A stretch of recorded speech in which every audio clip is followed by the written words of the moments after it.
Okay, so let's open with prayer. Lord, we thank you for this new day, and we thank you for the chance to be together, to support each other, to tell stories, to read the Bible, to talk about the early church. We pray, Lord, that you would give us wisdom, give us understanding, and help us to know you better. Hear our prayer now in the name of Jesus. Amen. Okay. So Paul, when you get started, I want to kind of mention, as I looked over, the first part of this kind of remind me back of the Gospel of John. Yeah. And so, but the way that this is at the end, near the end of the Bible, and where the Gospel of John starts, up in near the middle of the Bible, sort of. And I was just wondering, was this kind of taken from that, or we're supposed to, how do I say this now, continue to learn by having it kind of like rewritten like a reminder on this part, or, Well, your questions are exactly what we're going to talk about today. Because we've done a lot of talking about Paul. And actually I just started reading N.T. Wright. N.T. Wright is a British scholar, and he's just written a new biography of Paul. And the Apostle Paul is a very interesting man, but we know, relatively speaking, we know a lot about the Apostle Paul. And we probably know more about the Apostle Paul than anyone else in the New Testament period, including Jesus. And that's debatable because, of course, we have the Gospels that have a lot of Jesus' sayings and, of course, Jesus' life. But Jesus ministered for 3 years. Paul ministered longer, and we know a lot about Paul because he wrote a lot. I mean, here's one of the amazing things about Jesus that we never think about. How many books in the New Testament did Jesus write? None. Paul wrote a lot.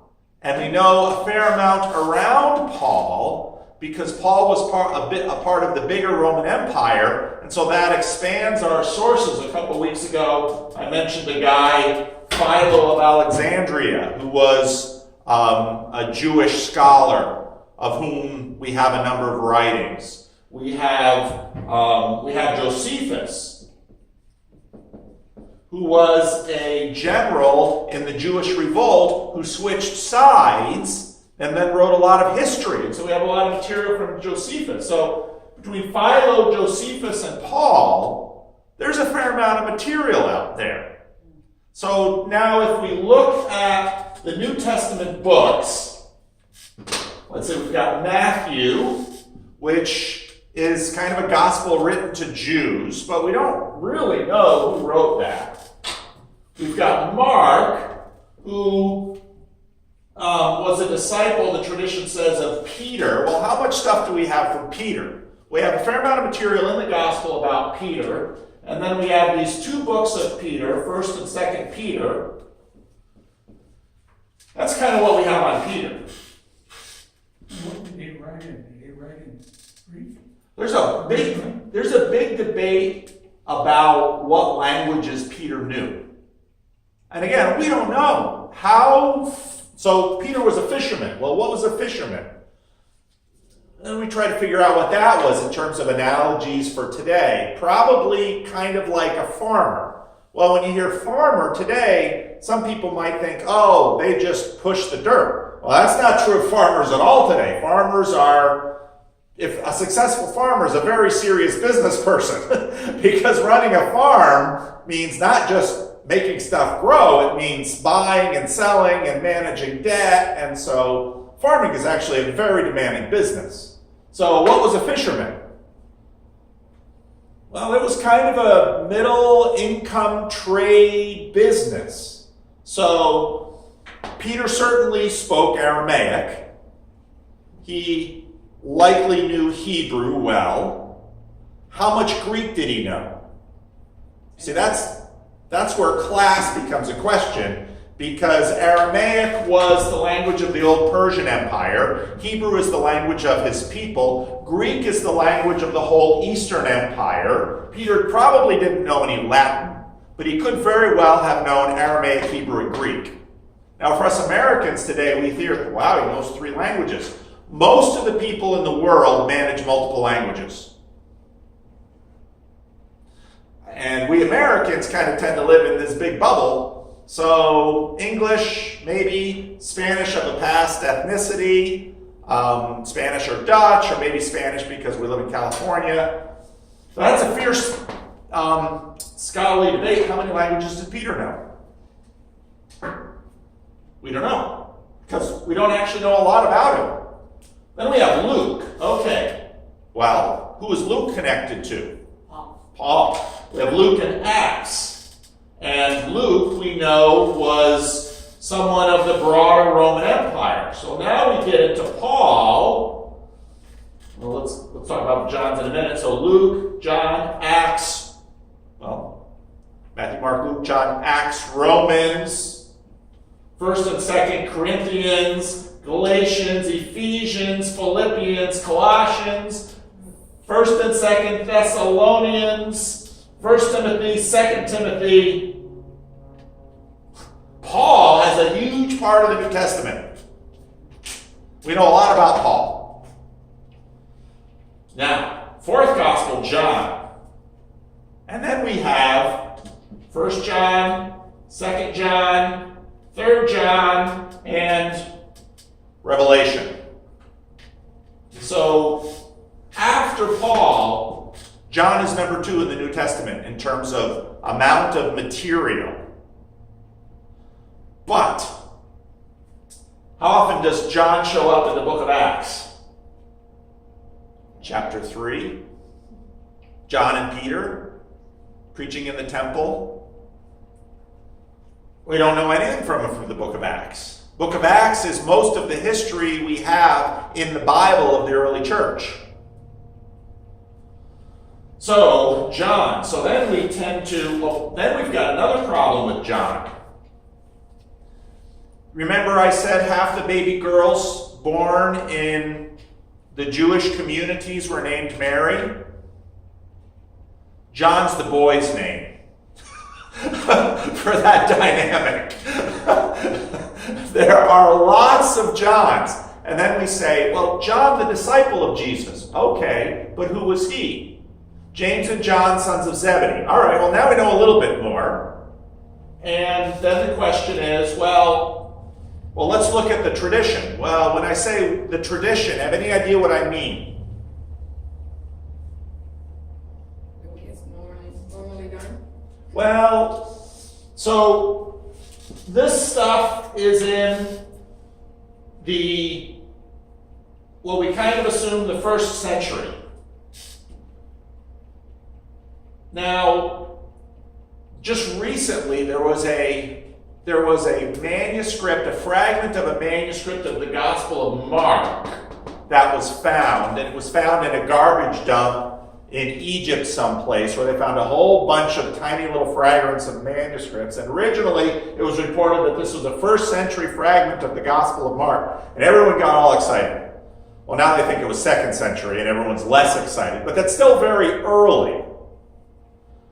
But what happened, obviously, after the 1st century is people kept writing and people kept talking. And we don't have a lot of manuscripts from the 2nd century. Once you get into the 3rd century and beyond, you get more and more material that is preserved. And there's a lot of chatter in the 2nd and 3rd century that then gets reported in the 3rd and 4th century. And you've got some very old people who remembered the 1st century who get chatted about in the 2nd century that gets passed along into the 3rd and the 4th century. The problem is we don't know a lot about these people, and there's always a few characters, and the characters have different representations, and so there's a lot of chatter. And there's one guy, Papias, who was in what is today modern Turkey, and he was an old man, and he remembered, for example, that Philip the evangelist, the deacon, not the disciple, had some daughters who were prophets who stayed kind of in the area of Ephesus. Now, so you see what we're doing here. So he remembered these daughters of someone in this period, and so you're trying to basically have stories that are going back. Okay? And so the tradition are kind of these stories. And so the connection between Mark and Peter comes out of the tradition. Now, here's the thing about the tradition. The tradition has a lot of conflicting information. One element of the tradition says that, so you have James and John, the sons of Zebedee, okay? One part of the tradition says John was killed at the same time as James. You might say, no, wait a minute. We have James getting killed recorded in the book of Acts. So if James and his brother were both killed at that point, then the John responsible for all this material is somebody else. You say, well, what other Johns were there? Well, this gets complicated because this guy talks about John the Apostle, who everybody knows about because he's in the story. John the Elder. You say, well, who's John the Elder? Well, John the Elder apparently was a John that was part of Jesus' group. Now, let's talk about Jesus' group of the 12 apostles. So, the story goes that Jesus, let's put Jesus in the middle here, and there's concentric rings around Jesus, okay? Who is Jesus' most inner circle? Peter, James, and John. Peter, James, and John. Now, what's interesting about this little cluster of Peter, James, and John? Yes, they're related. In fact, it's possible, we don't know, that all four of these men were related. It's possible that Jesus was related by blood to Peter, James, and John. We don't know that, but it's a possibility. But they're all very close. After the three is the 12. Jesus picks 12 disciples. Now here's a question for you. If I were to ask you to name the 12 apostles, we would probably come to agreement on 10. Peter, James, and John. There's Judas.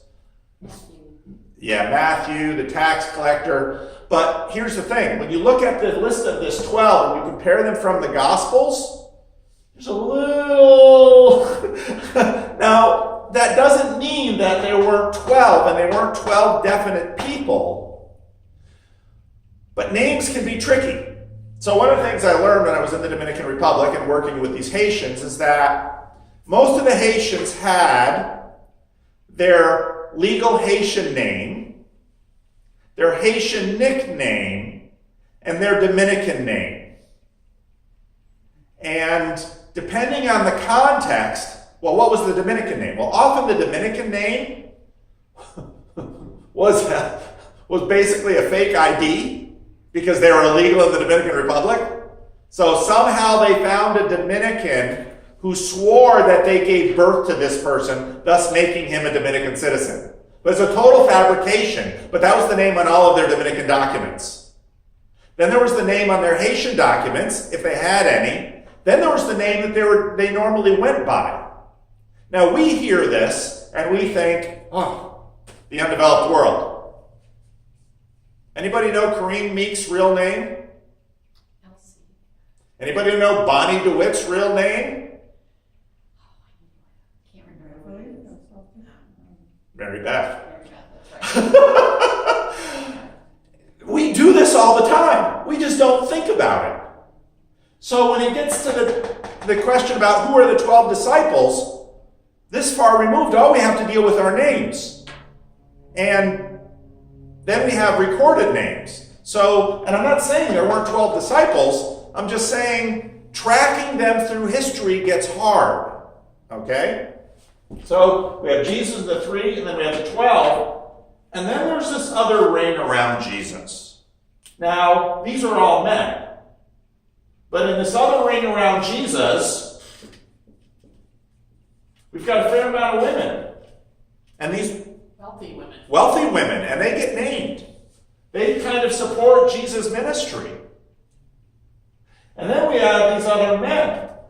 Now, so you remember the story, Judas gets taken out of the picture, right?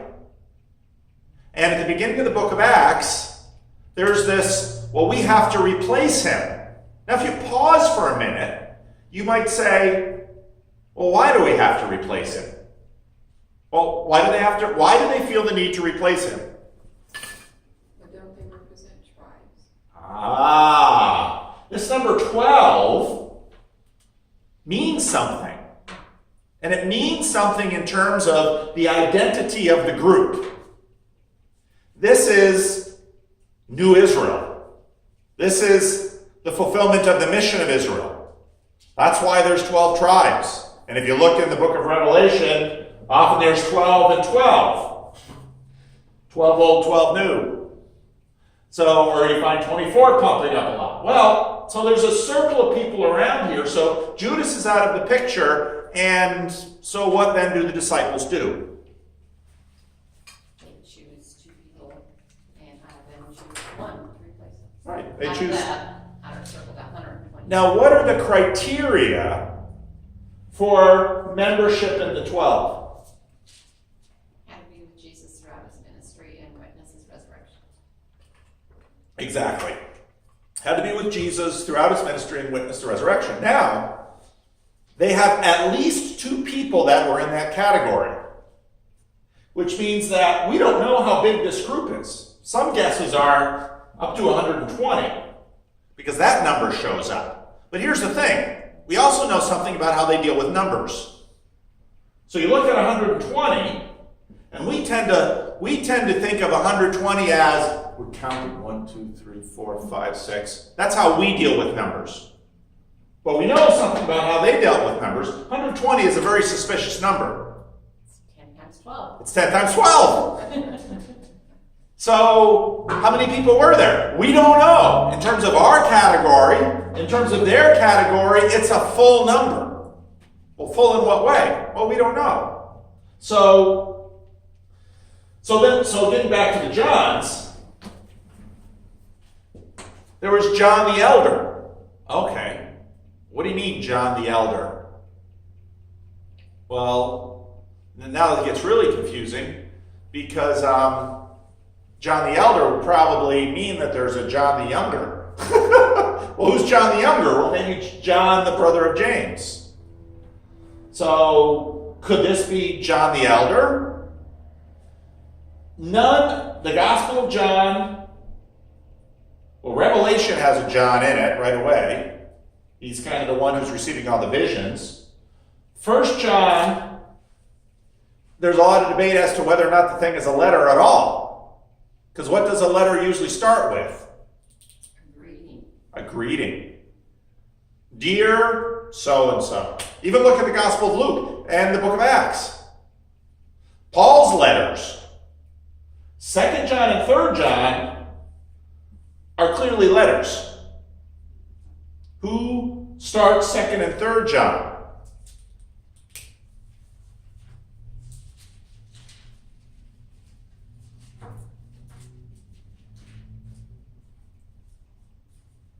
The elder? Yeah, John the presbyter. Well, what's a presbyter? Kind of a church leader. Well, which John is that? Well, we don't know.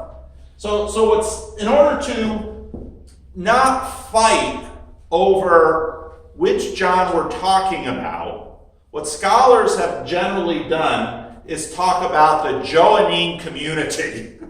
And what they mean by that is this church community that grew up around John. Now, is it John the Apostle? Maybe. John the Apostle was younger than all the other apostles, it appears. And so chances are he would have lived the longest, so maybe this is all John the Apostle. Part of the problem that we have is contemporary skepticism. And what contemporary skepticism as kind of a reaction that started happening in the Reformation. Well, so you've got 1,000 years of medieval Christianity in Europe, and Christianity is pop culture in medieval Europe, okay? And so relics are a big deal. What's a relic? Like, no, that's like I'd say, hey, I've got a copy of the Declaration of Independence. If I did that, if I came to Sunday school one morning and said, oh, I was rummaging through my basement and doggone it, I found this old picture that I got from my father and I turned it on the back and I opened it up and there's a copy of the Declaration of Independence. How would you all react to that? Yeah, Must right. be really old. On one hand, you'd be like, well, Paul's kind of a trustworthy guy, we think, but on the other hand, you'd say, I don't believe it. Oh, no, I don't think so. No? Well, but here's the thing. What happens in the Middle Ages is that there's a lot of relics. So people are looking at bones of the saints, blood from Jesus, the face cloth that wiped Jesus' brow. And there's this huge market for it. And so people do pilgrimages and they travel to see relics and they've got all this stuff going on. There's a lot behind this whole story, but at some point, basically, reformers look at all this and say, there is just a lot of scam in this whole business. There's enough pieces of the cross to make a ship. There's just so much scam in this whole relic business that let's just do away with it. And there's this suspicion that kind of creeps in that in, let's say, medieval Christianity, popularly, everyone just bought whatever the tradition said. And there's a reaction to that. Well, what makes you think a book of the Bible could be attributed to an apostle? That's just crazy. Well, it's not crazy. But there's skepticism about it. And so right now, in terms of critical scholarship, there tends to be, oh, John the Apostle wrote this. Oh, Peter must have had a hand in the Gospel of Mark. No, it couldn't be. Well, could it be? The truth is, if you don't know, you don't know. Which means on one hand, could be. On the other hand, maybe not. So the easiest way to talk, though, when you talk about all these things, is just talk about John. Which John? Maybe it was the Apostle. Maybe. Go ahead. They rectify that. John talks about the disciple whom Jesus loved. Well, so there's internal and external arguments that scholars debate these things for. So some scholars, very legitimate scholars, you can read in the beginning of their commentaries all of the reason why they say this is the Apostle John. And other scholars, internal and external arguments say, no, we don't think so. Part of the problem, too, was like in the 2nd, 3rd, and 4th century, there was an abundance of other writing that purported to be the apostles. This was a very common practice in antiquity. For example, if I wrote a book, Paul Vanderklay writes this book about the Donald Trump presidency. Well, who's going to read it? Probably nobody. Nobody cares what Paul Vanderklay thinks. But if 30 years from now, Donald Trump, he's dead and gone, and, his presidency is either famous or infamous, a book emerges, Donald Trump's autobiography. We've never found it until now. Now, part of the reason we don't have this today is that things are so recent and we're so watched, and there's so many kinds of recordings about just about everything. But what happened is that you have the gospel according to Peter, and the gospel according to, and then you just fill in famous people's names. The gospel according to Judas. Well, people were writing these books because if they just said, I'm a 3rd century person with some theological ideas and I want to put them into the mouth of famous people that everyone knows, the way you did it in the ancient world was, this is the story as told by Judas 200 years later. And everybody read it. And this happened all the time.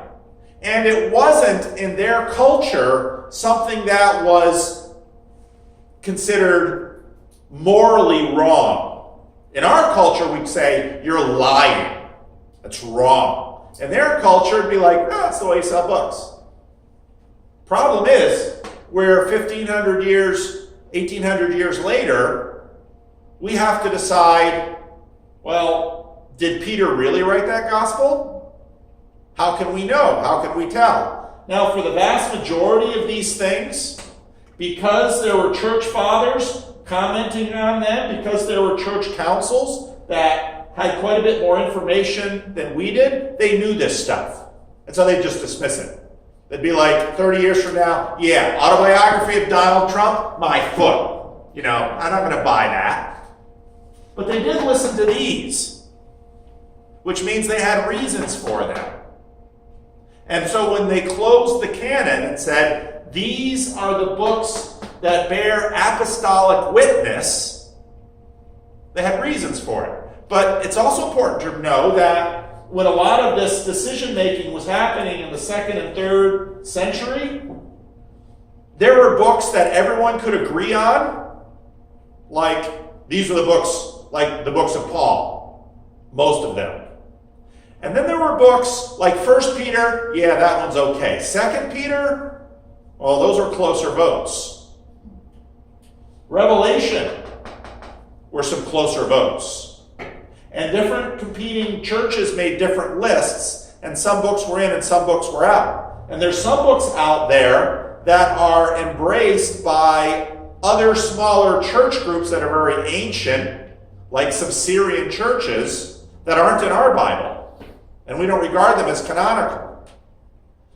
So one of the things that you see, like even when you get to the point of the Reformation, the Belgic Confession, which is one of the doctrinal documents of our church, has a list of the books of the canonical books of the Bible. That's at the end of the medieval period, and we're still saying, we think this one is in and this one is out. Well, why? Well, and then we get into a lot of arguments. And there's external witnesses and there's internal witnesses. And again, if you pull a good commentary, and I've got a whole office full of them, the first thing that the scholars do at the beginning of the commentary is debate, who do we think wrote this? This is who I think. These are my arguments for. These are the arguments against. Make up your own mind. Now, here we are in church, and am I going to run through this every time I teach a class? No. Because, number one, there's no answering this. Number two, is it really that vital? Because we embrace the teachings of these books as canon, as rule of life, to a certain degree, apart from authorship. We weigh the content of the books, not just who brought the books. So, now here's the thing. Why am I talking about all of this morning? When does it or doesn't it really matter? Because you will often hear people jump into a conversation and say, well, these books were just chosen by a group of people in the 2nd, 3rd century, and it was a political decision. Was there politics involved? Sure. Can we reduce it to a political conversation? No. And the problem is, if church people don't know any of this history, someone comes along and makes this argument, and they're like, I've never heard this before. And then the person says, that's because your pastors don't want you to know. Maybe they don't know. And you might say, or maybe your pastor is too stupid to know. But because he's a religious dupe, and I've gone to Wikipedia and spent 5 minutes looking it up myself. And that's just it. If you actually wade into the academic conversations about this piece, we could spend nothing but talk about these issues week after week because they go that deep. Well, can I ask you a question? Go ahead. Now, what about the lost books of the Bible? Were those like not important to include, but when you're talking about all this, the history and all. Now, is it something that as I said, wasn't that important from the lost books of the Bible? Well, what you're describing is exactly what I'm talking about. Because let's say you're a publisher. Well, right now, Bible publishing is religious publishing is one of the most lucrative aspects of publishing. It isn't talked about a lot. So when we hear Zondervins, now if you've been around the Christian Reformed Church long enough, you hear Zondervins, and you say, oh, that's a Dutch name. Oh, it's based out of Grand Rapids. Oh, some people with connections with the Christian Reformed Church founded Zondervins. Yeah, it's true. And they hold the rights to the NIV, which the Christian Reformed Church also had a hand in producing. That's true. Do you know who owns Zondervins? A major publishing house. Why would that major publishing house buy Zondervins? Money. Because here's the thing. Let's say Lily Bean is a terrific author, and like Stephen King, and everything Lily Bean writes, everyone wants to read. When Lily Bean writes a book, you think she expects to get paid? Yeah, she expects to get paid well. Big time. When Stephen King writes something, he gets paid. Most people who write books, the vast majority of books written are never read by more than 500 or 1,000 people. Most of those authors, if you look at the amount of time they put into the book, weren't even making minimum wage, probably far less. Because books are all over the place now. We're awash in them. But if Lily Bean writes something that everybody wants to read, Lily Bean's going to get paid. Now you're a publisher. There's only so many Lily Beans out there and Stephen Kings. And they're really hard to find. And once publishers are always speculating on authors, hoping someone will get hot. They want to get in on the ground floor so they can basically lock them in and have exclusive rights to all their publishing. That's what they want. Well, let's say you have all of these documents back in this era. All these documents are in public domain. How much does the publisher actually have to pay for these documents? Zippo. Now, you put a really smart title on it, like Lost Books of the Bible. It's like a little trick that you pull on people. There's a conspiracy. Why don't conspiracy theories ever go away? They're intriguing. They're intriguing. Yeah. We're suspicious. People lie, they cover things up. So when we hear there's been a cover-up, we believe it because people cover things up. Lost books of the Bible. Well, who are they lost to? Well, they're lost to us. Why? Because we're not scholars. That's just like when they found this little ossuary. An ossuary is a little box that they put bones in after a person has decayed. And the name on the ossuary said Jesus. And everyone went, we found the bones of Jesus. And all the scholars rolled their eyes. Just like Mary, we found the bones of Mary. And all the scholars rolled their eyes because I got Marys for days. I got boxes of Marys for days. Well, this box even said Jesus, son of Joseph. And they still rolled their eyes because we've got Jesus and Josephs for days and boxes of them for days. But here in America, when we don't know anything about any of that, we're like, because all we know is Jesus and Joseph and Mary and John. Because we're not ancient Near East scholars. So, lost books of the Bible. And what these usually are ancient books that all of these people knew about, or many of these people knew about, because things weren't as ubiquitous, as carried around as they are now. They didn't have the internet. But people would read them. And actually, I read a little bit of the Gospel of Peter for you guys, the Easter story, because here's the crazy thing in the Gospel of Peter. Well, none of these Gospels have eyewitness footage of the resurrection. Dum dum dum. Remember Geraldo Rivera opening the safe from the Titanic? Remember what was in it? Nothing. Remember opening Al Capone's safe? Remember what was in it? Nothing. Well, you've read Matthew, Mark, Luke, and John, but Peter has the eyewitness to the resurrection. Dum dum dum. But you don't have video cameras there, so an angel rolls away the stone, and Jesus comes out of the tomb supported by two men whose heights are to the heavens. And Jesus' height is above the heavens. And behind Jesus is a floating cross, and that cross is speaking. This is in the Gospel of Peter. And all the people reading this said, yep. But now, you pull that up, lost books of the Bible, hidden messages of the resurrection, eyewitness accounts to the talking cross. It's a carnival show. And now we get into the skepticism, the relics, the biases, all of this stuff. But it's a game that you can keep playing a century later. What really happened to Lady Diana?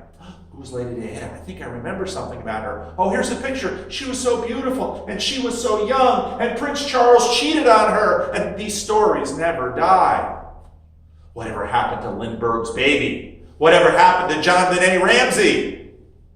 30 years from now, the real story, someone will pop up.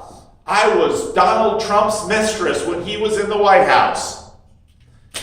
It's going to happen. It's going to happen, and it's predictable because of how we are. So we've got all of this stuff going, and okay, well now we've got to talk about the Johns. So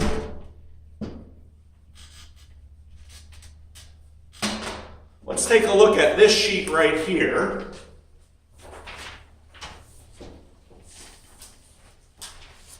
Now this is I just took a picture of the front of the commentary. The commentary is written by a man named Raymond Brown.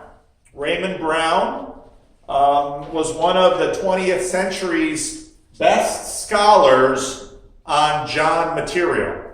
Here's the thing about scholarship. They get more and more and more and more focused on things.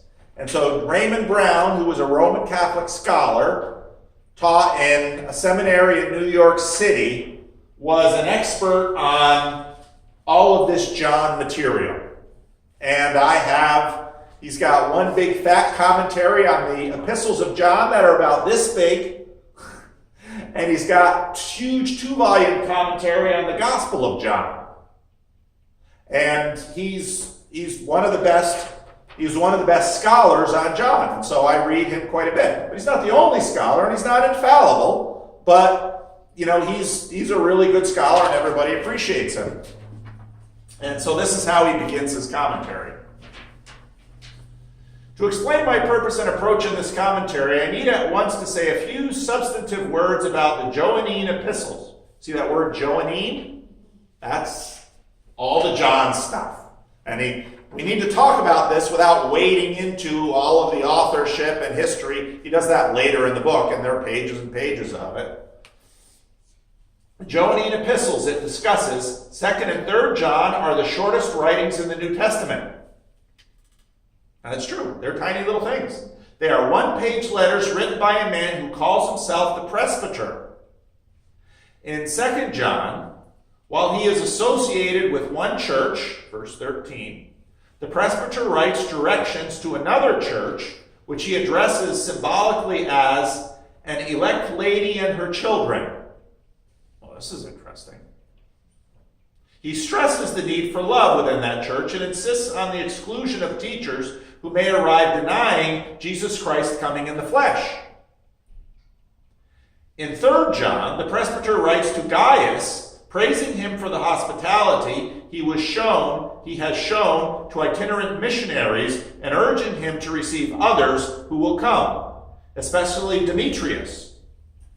The letter for the reason for addressing the letter to Gaius is that the presbyter's previous letter to the church had been ignored by Diotrephes, who likes to be the first in the church and who refuses to welcome any missionaries and indeed expels from the church anyone who does.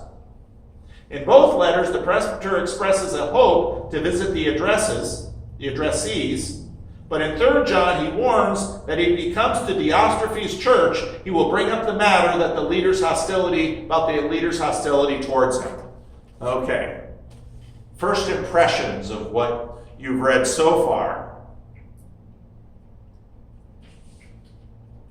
Sounds like stuff I've never heard before. Yeah. Secret lives are I'm trying to do it like housewives of the Ephesian church. I mean, Yeah, elect lady and her children, I'm thinking. that's right. Yeah. Secret lives of the elect lady. Secret lives of the elect lady and her children. There's drama going on here. Actually, I'm thinking, are we talking about a female pastor? Oh, we're going to have to talk about that, aren't we?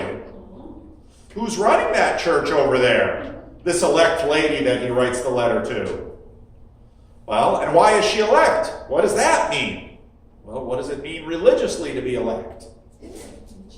Chosen, anointed.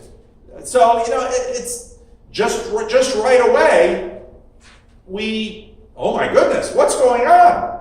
And these letters are in the Bible. They're the shortest books of the Bible we have. Book is really kind of a euphemism for them. They're one-page documents.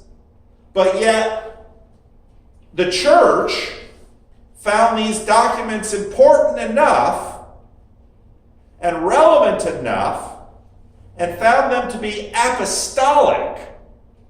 Well, what does that mean? Well, these are, and they include them in canon. So these are parts of what should continue to guide the church today.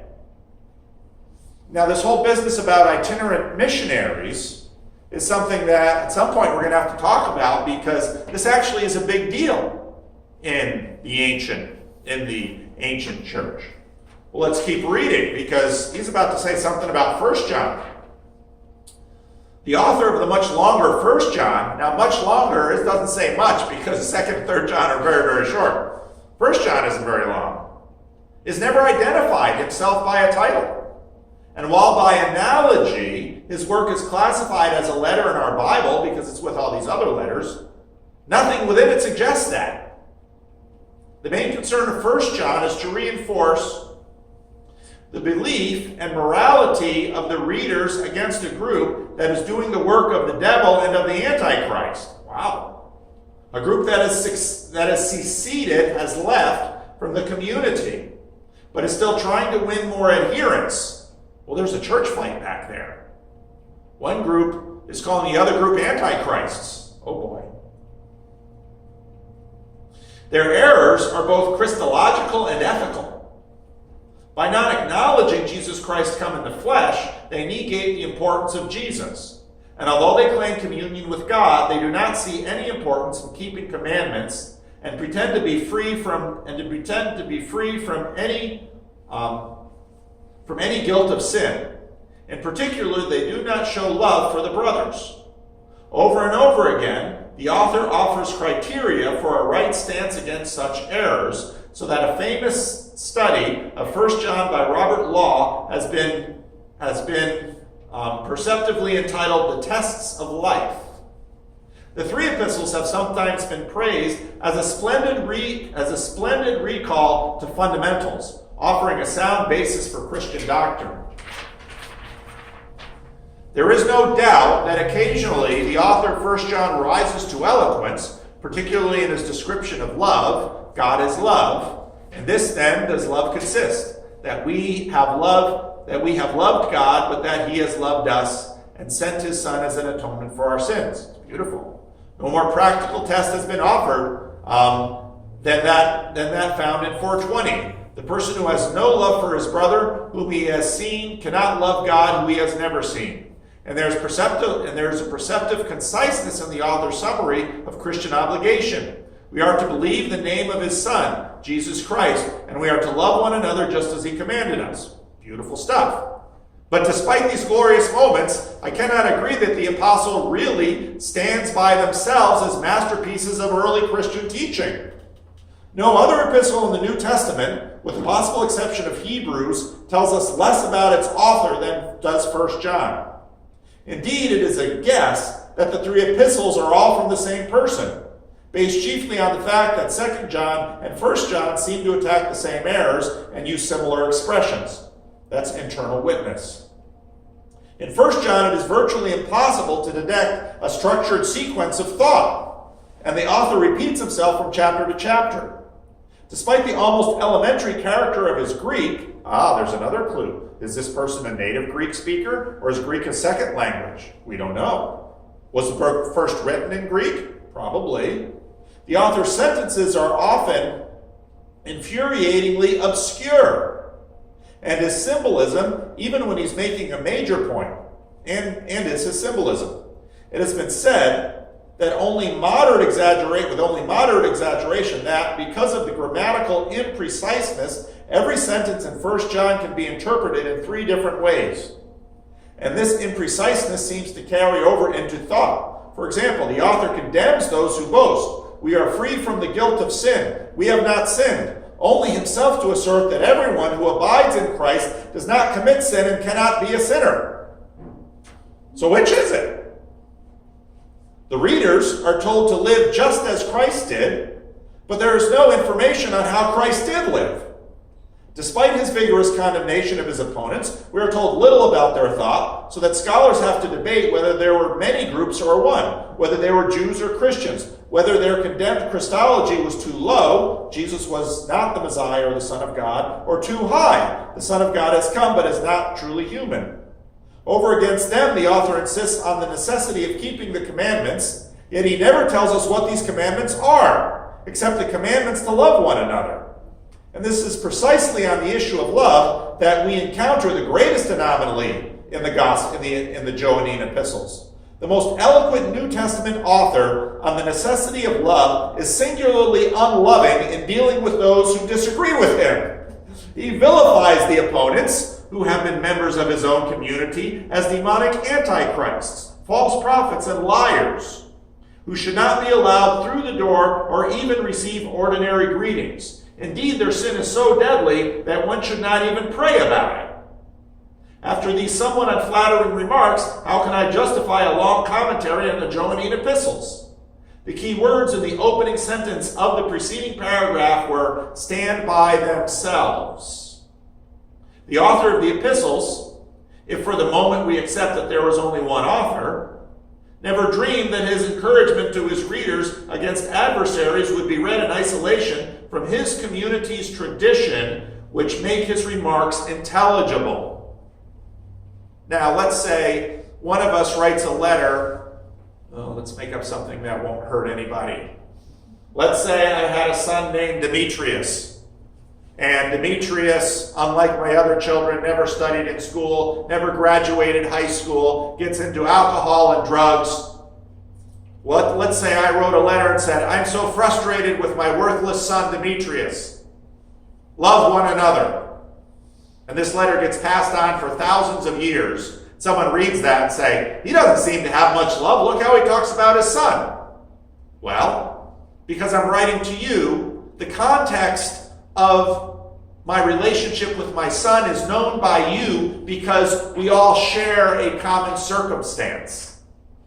The problem happens when that's removed, and then he says horrible things about Demetrius, and then he says we should all love one another. He's a hypocrite.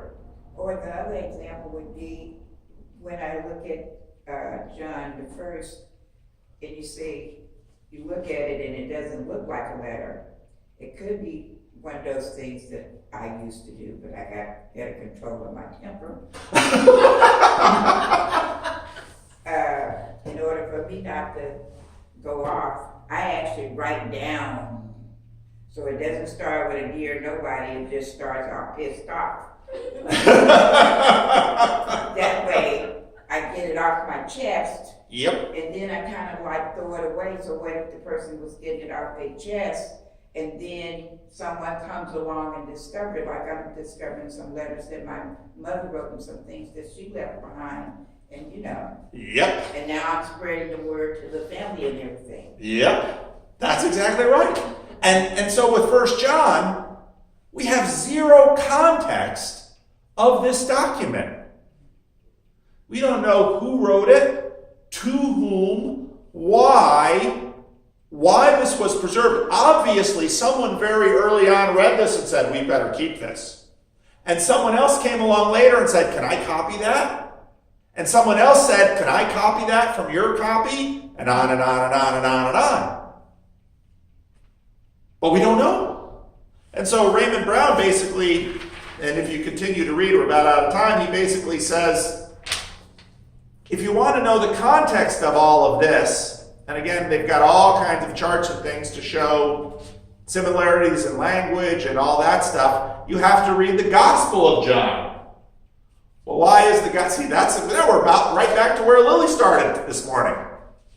How would the Gospel of John be helpful in understanding the Epistles of John? They're written by the same person, then it's fleshed out more in the Gospel of John. That's right. Or if it's a group like this, and John was the head of it. Exactly. We know that all of these documents came out of the same community. We got lots of questions about authorship and such, but we know that they all came out of the same community, and we have reason to believe that this community was surrounding a guy named John who knew Jesus.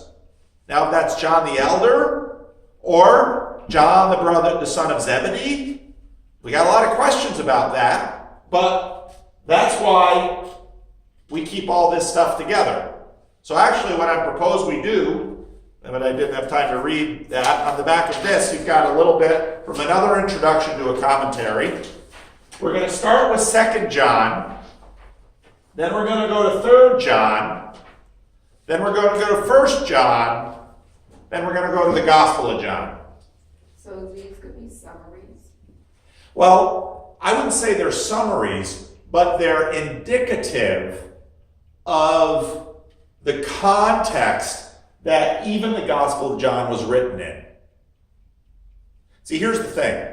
When we sit down and we open the Gospel of John, what's on our mind? Well, I want to learn about Jesus. We don't have anything on our mind in terms of the actual context of the book. Now, we have a little bit more of that when we start reading the Gospel of Luke. Why? Gospel of Luke starts, and it doesn't start like Matthew and Mark do, or even like John does. John starts in a really special way. Luke starts by saying, Dear Theophilus, other people have tried to give an account of the life of Jesus, but I've grabbed all these sources, and I want to give you an orderly account that you can understand. Now, even with Luke, we don't know if Theophilus is, like sometimes newspaper columnists will write, Dear Reader. Well, they've got a reader in mind. Is Theophilus an individual person? Because Theophilus basically means lover of God, some people suspect, well, maybe it's a general reader that Luke has in mind. We don't know. But John is written to people. John is written to a community. We can learn about that community, especially when we look at 2nd and 3rd John. So it's a really nice thing that these books are in the New Testament because we still have them. And because they were made canon, they've been preserved and distributed very widely. And so we ought to feel very grateful that someone didn't say, oh, this is just personal communication, let's throw this away. But again, by virtue of the fact that any of these books are kept, now if we think about this, we'd have to think, gosh, one random letter written on paper 2,000 years ago, what are the odds that that would be kept? Well, the truth is we're awash in materials of all kinds of things that most of us would have absolutely no patience in reading. Because, for example, in like Assyria, things were kept on all these little clay tablets, and the writing on the tablet looks like chicken scratch, literally. And a lot of those tablets are receipts. Well, what's a receipt? It's a record of a business transaction. When the World Trade Centers went down, New York was awash in paper. Well, why are people keeping all that paper? Because it has to do with money. It means something to them.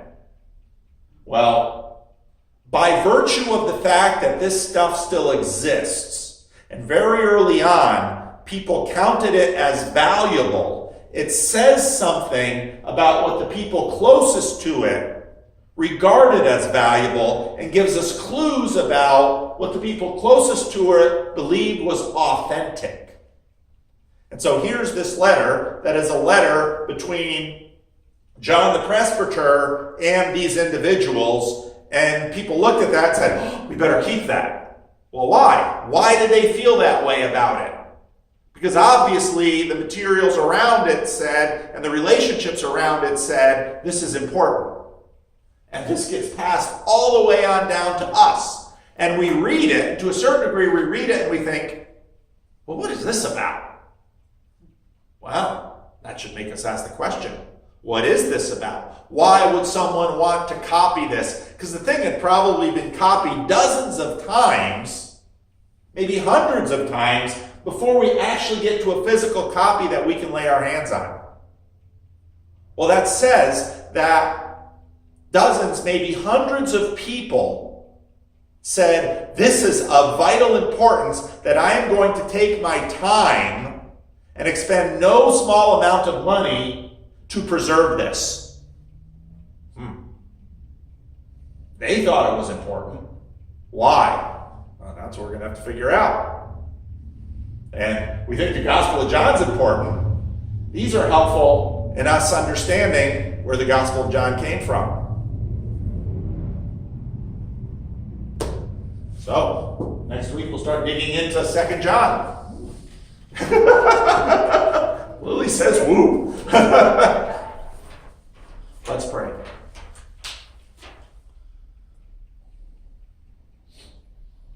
Lord, it's people, it's your Spirit, it's your church, and we are in relational connection with all of this, all the way back.